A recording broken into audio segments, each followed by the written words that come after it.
నమస్తే. భగవద్గీతలో 18వ అధ్యాయం మోక్ష సన్యాస యోగంలో 14వ శ్లోకం.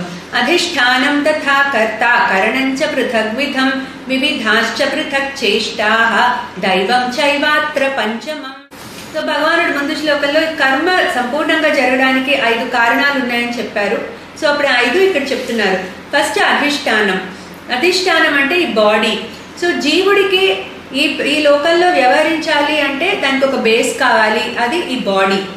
సో మేనిఫెస్ట్ అవ్వడానికి బాడీ ద్వారానే మేనిఫెస్ట్ అవుతుంది.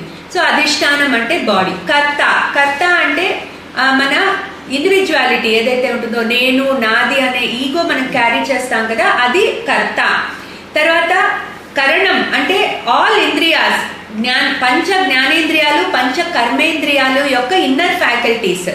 ఈ ఎక్స్టర్నల్ గా ఉన్నవి బాడీలో కవర్ అయిపోయాయి, బట్ ఇన్నర్ ఫ్యాకల్టీస్ అంటే వేటి ఎనర్జీ వల్ల ఇవన్నీ వర్క్ చేస్తున్నాయో వాటిని కరణం అంటున్నారు.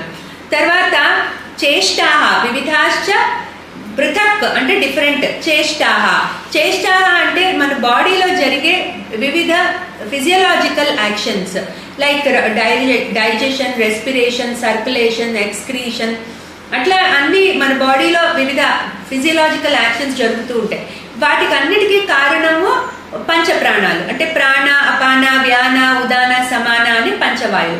సో ఈ ఫిజియలాజికల్ యాక్షన్స్ ని డ్రైవ్ చేస్తాయి పంచప్రాణాలు. ఇవన్నీ కలిపి చేష్టాహ అని చెప్తున్నారు. తర్వాత దైవం.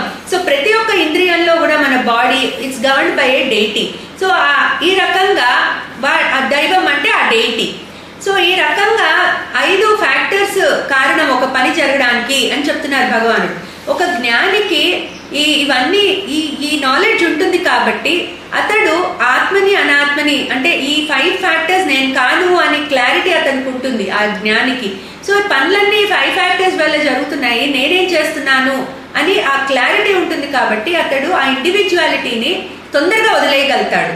అందుకనే ఆ దేహ భ్రాంతి ఉన్నంతసేపు ఇది వదలలేమని చెప్తున్నారు భగవానుడు. అప్పుడు అతడు ఇంకా నేను ఇండివిజువాలిటీ వదిలేస్తాడు కాబట్టి అతడు కర్మని కూడా వదిలేయగలుగుతాడు. సో ఇక్కడ ఈ సీక్రెట్ ఇది. ఇక్కడ క్లీన్ కృష్ణాయ నమః.